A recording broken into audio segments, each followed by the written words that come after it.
파문이 커지고 있는데 당사자인 양정철 민주연구원장은 이게 왜 문제가 되는지 모르겠다며 불쾌하다는 반응을 보이고 있습니다. 그래서 오늘은 이 반응이 적절한 것인지를 따져보도록 하겠습니다. 자, 강동원 기자. 예. 양정철 씨는 민주연구원장, 그러니까 여당인 더불어민주당의 정책연구원 책임자인 거죠? 맞습니다. 그럼 고위공직자는 아닌가요? 일단 고위공직자는 3급 이상의 공직자를 뜻하는 것이기 때문에 사전적인 의미로는 아니라고 할 수가 있겠습니다. 다만 민주연구원이 어떤 조직이냐를 볼 필요는 있습니다.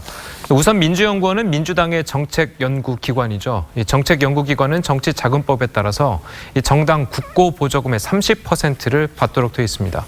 그래서 지난해에만 약 100억 원의 국고 지원을 받은 셈이죠.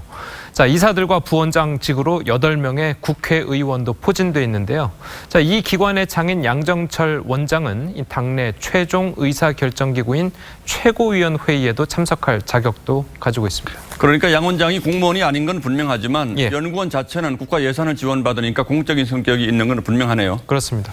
자, 양 원장은 또 일과 이후의 삶, 그러니까 저녁 식사 자리까지 이렇게 쫓아다니는 건 좀 너무하지 않느냐 이런 반응도 보이고 있는데 이건 어떻게 해석할 수 있습니까? 그러니까 반은 맞고 반은 틀렸다 이렇게 말할 수가 있습니다. 이게 왜 그러냐 하면은 양 원장의 직책도 그렇지만 양 원장이 문재인 대통령의 최측근으로 주목받는 인물이라는 점을 감안한다면 이 본인을 완전히 자연인으로 대우해달라는 주장은 설득력이 떨어진다고 할 수 있습니다. 양 원장은 2012년 18대 대선 그리고 2017년 19대 대선 모두 이 문재인 캠프의 핵심을 맡았었고요. 문재인 후보가 대통령 당선이 되자마자 해외로 나갔습니다. 국내에 머물면 원하지 않는 잡음이 생길 수 있다는 우려에서였는데 2년 동안의 공백기 동안에도 이 문 대통령의 핵심이라는 명칭은 계속 따라다녔었죠.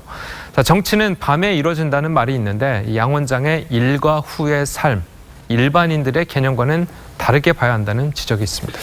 비밀 회동을 하려고 했으면 사람들의 눈이 많은 강남 식당은 왜 갔겠느냐 이런 항변도 하는데 이것도 어떻게 보면 일리가 있지 않습니까?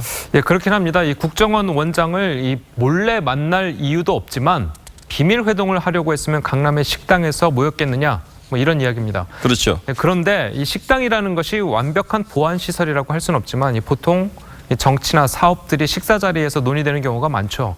그래서 우리나라 식당들이 이 룸이 많다 이런 우스갯소리도 있습니다. 물론 이 모임과는 성격이 다르겠지만 과거 선거 개입으로 유명했던 부산 초원복집 사건도 식당에서 이루어졌었습니다. 뭐 지금으로서는 저녁 식사 자리 4시간여 동안 무슨 얘기가 오갔는지는 알 수 없는 일이니까 무조건 본인의 선의를 믿어달라 이런 주장은 좀 무리스럽게 들리긴 하는군요.